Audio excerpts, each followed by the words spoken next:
రోజు రోజుకి గోల్డ్ రేట్లు పెరుగుతున్నాయి. తాకట్లో ఉన్న బంగారానికి వడ్డీలు పెరుగుతున్నాయని టెన్షన్ పడుతున్నారా? కొమ్మూరి గోల్డ్ వచ్చాక ఆ టెన్షనే పోయింది. కొమ్మూరి గోల్డ్. నమస్తే, దిస్ ఇస్ శౌర్య. పవన్ కళ్యాణ్ కి రేవంత్ రెడ్డి వ్యతిరేకమా అని అంటే ఇప్పుడు మాత్రము లేదు. వీళ్ళిద్దరూ కూడా మ్యాచ్ ఫిక్స్ చేశారు. పవన్ కళ్యాణ్ బిహేవ్ చేసిన తీరుగానే, ఆయన ఇచ్చిన ప్రసంగం కానీ పూర్తిగా ప్రజల్ని ఒక ట్రాప్లోకి దించే విధంగానే ఉన్నాయి. సో వీళ్ళిద్దరూ కూడాను కేసీఆర్ని కానీ కేటీఆర్ని కానీ అంటే బీఆర్ఎస్ని పక్కదోవ పట్టించేలాగా, ప్రజల మెదళ్ళలోంచి దాన్ని సైడ్ ట్రాక్ పట్టించేలాగా వీళ్ళిద్దరూ కూడా ఒక మ్యాచ్ ఫిక్సింగ్ చేసుకుని మొత్తం సీన్ అంతా క్రియేట్ చేశారు అనేది అయితే వినిపిస్తుంది. సో ఇది ఎంతవరకు వాస్తవము, నిజంగానే అది జరిగే అవకాశం ఉందా, ఒకవేళ జరిగితే ఆ బెనిఫిట్స్ ఏంటి, బీఆర్ఎస్కి వచ్చే నష్టం ఏంటి? సో ఇదైతే మాట్లాడదాం. మనతో పాటు సీనియర్ జర్నలిస్ట్ దమ్ము బాలాజీ గారు. సార్ నమస్తే. సార్ సార్, అంటే ఒక రకంగా పవన్ కళ్యాణ్ స్పీచ్కి ఒక్కొక్కరు ఒక్కొక్కలా రియాక్ట్ అవుతూ ఉన్నారు. సో కొంతమంది ఏం ఛాలెంజ్ చేస్తూ ఉన్నారు, కొంతమంది ఇది కావాలని చేశాడు అంటున్నారు. సో మీ అనాలిసిస్ ఏంటంటే నిజంగానే రేవంత్తోనే మ్యాచ్ ఫిక్స్ చేసుకుని ఉండొచ్చా? అంటే మనకి ఏదైనా కూడా మనం బియాండ్ ద ఆబ్వియస్ అంటారు. అంటే బయటికి కనబడేది దాని వెనక ఏ శక్తులు ఉన్నాయి, ఎలా ఉన్నాయి అనేది మనం అర్థం చేసుకోవాలి. అంటే కనిపించేది అందరూ చూస్తారు, కనిపించింది చూడడమే ఇంపార్టెంట్ ఎప్పుడైనా కూడా. ముఖ్యంగా రాజకీయాల్లో కనిపించేదంతా వాస్తవం కాదు.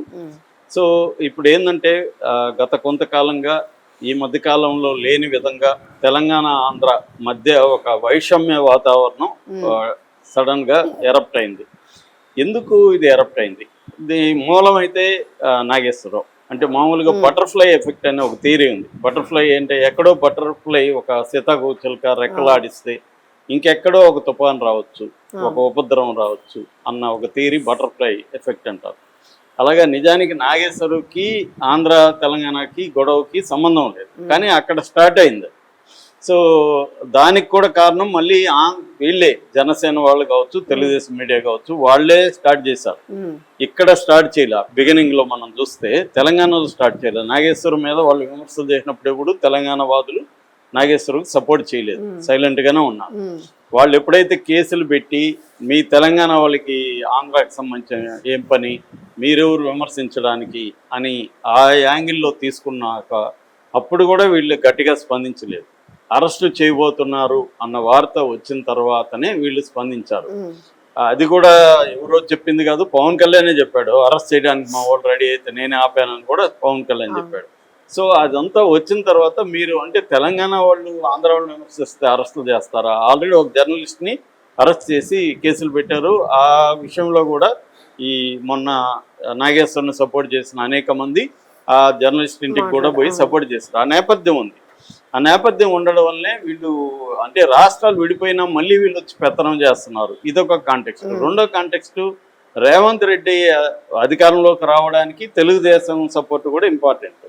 సో రేవంత్ రెడ్డి కూడా ఆంధ్రాకి అనుకూలంగానే ఉన్నాడు అనే ఒక నేపథ్యం కూడా ఉంది. దాంతోనే అంతకుముందు బాలు విగ్రహం ఇక్కడికి ఇష్టం లేకపోయినా అక్కడ చేయడం, అట్లాగే ఎన్టీఆర్ విగ్రహం మొన్న చేయడం, ఇవన్నీ కూడా తెలంగాణ ప్రజల్లో కొంత మళ్ళీ ఆంధ్ర పెత్తందారులు ఏదో రూపంలో తెలంగాణ మీద డామినేషన్ కోసం వస్తున్నారని ఒక నేపథ్యం ఆల్రెడీ ఎస్టాబ్లిష్ అయింది.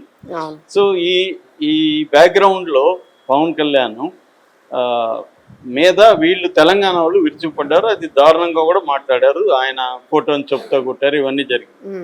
దాన్ని ఖచ్చితంగా పవన్ కళ్యాణ్ కానీ జనసేన కానీ వ్యతిరేకించే హక్కు వాళ్ళకు ఉంది. మీరు విషయాలు మాట్లాడాలి, కానీ వ్యక్తిగత దాడులు చేయడం, ఫోటోల్ని చెప్పులతో కొట్టడం కరెక్ట్ కాదని వాళ్ళు మాట్లాడచ్చు, తప్పులేదు. కానీ పవన్ కళ్యాణ్ ఏకంగా ఒక తెలంగాణ ఆవిర్భావ దినోత్సవం రోజే ఆయన సభ ప్రకటించాడు. అది కూడా జనసేనకు సంబంధించిన ఒక 2000 మందితో సభ. అంటే జనసేనని పార్టీ స్ట్రక్చర్ని డెవలప్ చేసుకోవడం కోసం అదేదో సాధక్ సమావేశం లాంటిది, సాధక్ అనేది పెట్టాడు. అది కూడా ఆర్ఎస్ఎస్ని ఫాలో అవుతాడు ఆయన పార్టీ స్ట్రక్చరు. ఆ సాధక్ సమావేశం పెట్టాడు. అది అదే రోజున పెట్టాల్సిన అవసరం ఉంది. 4 రోజులు ఆగి పెడితే వచ్చే ఆయనకి తెలుసుగా ఈ నేపథ్యం అంతా. సో ఎందుకు పెట్టాడు? నెంబర్ 1. నెంబర్ 2, మామూలుగా ఈ ఆంధ్ర తెలంగాణ సెంటిమెంట్ ఏదైతే ఉందో అది ముందు నుంచి కూడా దాన్ని ఎఫెక్టివ్గా యూజ్ చేసుకునింది కేసీఆర్ అండ్ బీఆర్ఎస్. వాళ్ళు దాన్ని ఉపయోగించుకున్నట్టుగా ఎవరు ఉపయోగించుకోవాలి? యాక్చువల్గా ఫస్ట్ టర్మే కేసీఆర్కి వ్యతిరేకత వచ్చిన చంద్రబాబు గారు పోటీ చేయడంతో కేసీఆర్ కలిసి వచ్చింది. మళ్ళీ చంద్రబాబు వస్తున్నాడు, మన తెలంగాణని మళ్ళీ వాళ్ళు ఇండైరెక్ట్ గా వాళ్ళ చేతులకు వెళ్ళిపోతుంది, ప్రజల్లో ఎన్ని బలం రోజులు పోరాడం మనం ఆ నెరేటివ్ తో ఆయన కేసీఆర్ అధికారంలోకి వచ్చాడు. అయితే తర్వాత దాన్ని అర్థం చేసుకుని రేవంత్ రెడ్డి దాన్ని దెబ్బ కొట్టగలిగాడు. దెబ్బ కొట్టి రేవంత్ రెడ్డి అధికారంలోకి వచ్చినాక కేసీఆర్ కున్న బలాలు ఏంటి రేవంత్ రెడ్డి బాగా స్టడీ చేసి ఆ బలాల్ని తాను లాగేసుకోవాలి. అందులో ఒకటి ఏంటంటే తెలంగాణ బలమైన సెంటిమెంట్ కాబట్టి తెలంగాణ సెంటిమెంట్కి సంబంధించిన సింబల్స్ ఉంటాయి కదా, పాట కావచ్చు, తెలంగాణ తల్లి కావచ్చు, తెలంగాణకు సంబంధించిన పేర్లు కావచ్చు, అమరవీరులు కావచ్చు, కొంతమంది సీనియర్ జర్నలిస్టులకు డబ్బులు ఇవ్వడం కావచ్చు, ఇవన్నీ కేసీఆర్ నుంచి ఈయన లాగేసుకుని తన అకౌంట్లో వేసుకున్నాడు. సో అది ప్రగతి భవన్ దగ్గర మొదలుపెట్టి అక్కడి నుంచి ఆయన దెబ్బ కొట్టుకుంటా వెళ్ళాడు.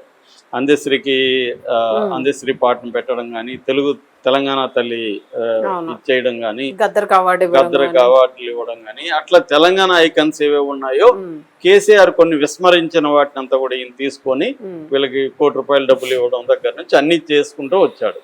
అంటే ఒక రకంగా తెలంగాణ సెంటిమెంట్ మన కంట్రోల్లో ఉండాలి అన్న యాంగిల్కి ఈయన వెళ్ళాడు ఎవరు రేవంత్ రెడ్డి. సో ఇప్పుడు ఏమైందంటే బీజేపీ ఇక్కడ 3 పార్టీల కూటమి ఉంది. ఈ 3 పార్టీల కూటమి రేపు మళ్ళీ ఎవరు అధికారంలోకి రావాలి, బీజేపీ వచ్చే పరిస్థితి కనబడలేదు. కేసీఆర్కి రేవంత్ రెడ్డి మధ్య బలమైన ఇది ఉంది. సో దీంతో ఇప్పుడు మోడీ ఏం రంగంలో దిగా అంటే బీజేపీ స్ట్రాటజీ ఏంటంటే దేశవ్యాప్తంగా వాళ్ళకేమీ ఆర్గానిక్గా బీజేపీ లీడర్సే అవసరం లేదు. బీజేపీకి ఉన్న ఏకైక గోలు మతం కాదు, లేకపోతే హిందువులని ఉద్ధరించడం కాదు, ఏవి కాదు. ఏది ఉపయోగపడితే అది ఉపయోగించుకొని అధికారంలోకి రావడమే వాళ్ళకి సిద్ధాంతం. పైకి చెప్తారు కానీ సిద్ధాంత నిబద్ధత అనేది బీజేపీకి ఏమీ లేదు. సో అధికార నిబద్ధతే ఉంది. దానివల్ల వాళ్ళు ఏం చేస్తున్నారంటే ఇతర పార్టీల నాయకులను కూడా చీల్చేసి ఆ పార్టీ నాయకుల్ని తమలో కలుపుకొని అధికారాన్ని ఫామ్ చేయడం. Latest example west Bengal. Suvendu అధికారి మమతా బెనర్జీ దగ్గర ఉంటే వాళ్ళకున్న ఇబ్బందులు ఉన్నప్పుడు వాళ్ళని లాగేసుకొని తమ పార్టీలోకి తీసుకొని ముఖ్యమంత్రి అయ్యారు. సో అలాగా చాలా చోట్ల ఎగ్జాంపుల్స్ ఉన్నాయి.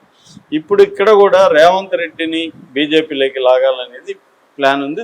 అదేమి దాచిపెట్టలే. మోడీ లాస్ట్ మంత్ 10th వచ్చినప్పుడు ఓపెన్గానే నువ్వు మాతో కలిస్తే నీ కోరికలన్నీ నేను నెరవేరుస్తున్నాను. రేవంత్ రెడ్డి కోరికలు ఏంటండి ఆయనే ఓపెన్గా చెప్పాడు 30 ఏళ్ళు నేనే సీఎం అని. సో 30 ఏళ్ళు సీఎం అంటే కాంగ్రెస్లో అవ్వదు. అసలు కాంగ్రెస్లో ఒక ముఖ్యమంత్రి అలాంటి డైలాగ్ పలకడానికి వీల్లేదు. ఎందుకంటే ఎవరో పర్మనెంట్గా ఉండరు, కాంగ్రెస్లో పెట్టరు. ఇప్పుడు మన కర్ణాటకలో చూసాము, సిద్ధరామయ్య ఆయన 3 ఏళ్ళు అయినాక ఆయన పక్కన పెట్టి డీకేకి ఇచ్చారు. సో అలాంటి నేపథ్యంలో ఇక్కడ కూడా ఈయనకంటే సీనియర్ కాంగ్రెస్ లీడర్ బోల్డ్ మంది ఉన్నారు. సో వాళ్ళందరినీ కాదని ఈయనకి ఇచ్చారు. రేపొద్దున ఈయన దళితుడు కాదు, దళితుడికి ఇవ్వాలని వాళ్ళు అనౌన్స్ చేయొచ్చు ఎలక్షన్లో స్ట్రాటజిక్గా. ఆల్రెడీ డిప్యూటీ సీఎంని ఫోకస్ కూడా చేశారు బట్టి విక్రమార్క. సో ఈ నేపథ్యంలో కాంగ్రెస్లోనే ఉంటే అసలు కాంగ్రెస్ వస్తుందా లేదో తెలియదు. ఆల్రెడీ కాంగ్రెస్ బలహీన పడిపోయింది దేశవ్యాప్తంగా. సో కాంగ్రెస్లో ఉంటే మళ్ళీ సీఎం అవుతాడో లేదో రేవంత్ రెడ్డికి తెలియదు. అందుకని ఆయనకి బీజేపీలోకి వచ్చే అవకాశం ఉంది. రేవంత్ రెడ్డికి ఆయన కాంగ్రెస్ వాది కాదు, కాంగ్రెస్ పట్ల లాయల్టీ ఏమీ లేదు ఆయనకి ఏ పార్టీ పట్ల లాయల్టీ లేదు. ఆయన కూడా ఇవాళ ఉన్న కాంటెంపరీ రాజకీయ నాయకుల్లాగే అధికారమే ఆయనకు కూడా పరమావధి. అలాంటప్పుడు ఆయన బీజేపీలోకి ఎందుకు రాకూడదు? ఆల్రెడీ ఆయన స్టూడెంట్ డేస్లో ఏబీపీతో అసోసియేట్ అయ్యాడు. సో కాబట్టి ఆయనకి పెద్ద విషయం కాదు, మారడం పెద్ద విషయం కాదు. ఇవాళ రాజకీయ నాయకులు ఒక పార్టీ నుంచి ఇంకో పార్టీకి మారడం మనకి చూస్తున్నాం. వాళ్ళు దానికి తగినట్టుగా వాళ్ళ నెరేటివ్, ఇందాకే నేను వేరే వీడియోలో చెప్పాను, పోస్ట్ ట్రూత్ అనేది ప్రపంచవ్యాప్తంగా నడుస్తుంది. అంటే నెరేటివ్ ఇంపార్టెంట్. నువ్వు ఒక బలమైన నెరేటివ్తో మళ్ళీ రావాలి. అంతకుముందు నేనేం చెప్పాను ఇవన్నీ అనవసరం, ప్రజలు అవన్నీ పట్టించుకోరు అని చెప్పేసి వీళ్ళు అందరూ యూటర్లు తిరగని వాళ్ళు ఎవరు లేరు. సో అలాగా రేవంత్ రెడ్డి రేపు పొద్దున బీజేపీలోకి వెళ్ళే అవకాశం ఉంది. సో కేసీఆర్ని దెబ్బ కొట్టాలి. కేసీఆర్ని దెబ్బ కొట్టాలంటే కేసీఆర్కి సంబంధించిన సెంటిమెంట్లు అన్నింటినీ లాగేసుకోవాలి. రెండవది, ఇప్పుడు దీన్ని టెస్ట్ చేయడానికి వాళ్ళు జిహెచ్ఎంసీ ఎన్నికల్ని పెట్టుకున్నారు ముందుగా. జిహెచ్ఎంసీ ఎన్నికలు ఎందుకంటే ఇప్పుడు మొన్న గెలిచినప్పుడు కూడా రేవంత్ రెడ్డి హైదరాబాద్ చుట్టుపక్కల ఎక్కడ ఒక సీటు కూడా రాదు. మొత్తం 18 సీట్లు బీఆర్ఎస్కి వెళ్ళాయి. అంటే ఏంటి, ఇక్కడ బలమైన సీమాంధ్ర పాపులేషన్ ఉంది, సో కాల్డ్ వాళ్ళ భాషలో సెటిలర్ పాపులేషన్ ఉంది. అవును. ఈ ఆంధ్ర సెటిలర్స్ అంతా కూడా బీఆర్ఎస్ కి సపోర్ట్ చేశారు. అందుకని బీఆర్ఎస్ కి గౌరవప్రదమైన ఓట్ షేర్ రావడానికి కూడా ఇది ప్రధాన కారణం. అయితే ఇప్పుడు దానంతా కూడా తన అకౌంట్లోకి వేసుకోవాలంటే కేసీఆర్ ని ఇరుకుని పెట్టాలి.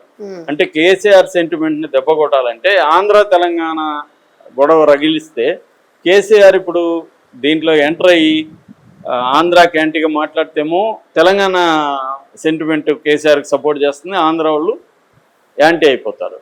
సో అందుకని రెండోది ఏంటంటే ఆంధ్ర వాళ్ళంతా కూడా ఈ పవన్ కళ్యాణ్ చంద్రబాబు చుట్టూ ర్యాలీ అవుతారు. ఆల్రెడీ వాళ్ళకి మిత్రుడు రేవంత్ రెడ్డి కాబట్టి రేపు పొద్దున ఇబ్బంది. సో అందుకని ఏం చేస్తున్నారంటే ఒక లాంగర్ ప్లాన్ లో భాగంగా మొదలు పెట్టారు ఇప్పుడు. సో ఇది అందుకని మీరు చూస్తే కేసీఆర్ సైలెంట్ అయిపోయాడు దీంట్లో. కేసీఆర్ కానీ బీఆర్ఎస్ కానీ ఎక్కడ ఇన్వాల్వ్ కాదు. ఎందుకంటే వాళ్ళకి ఇప్పుడు ముందు నువ్వు వెనక గొయ్యిలాగా అయిపోయింది.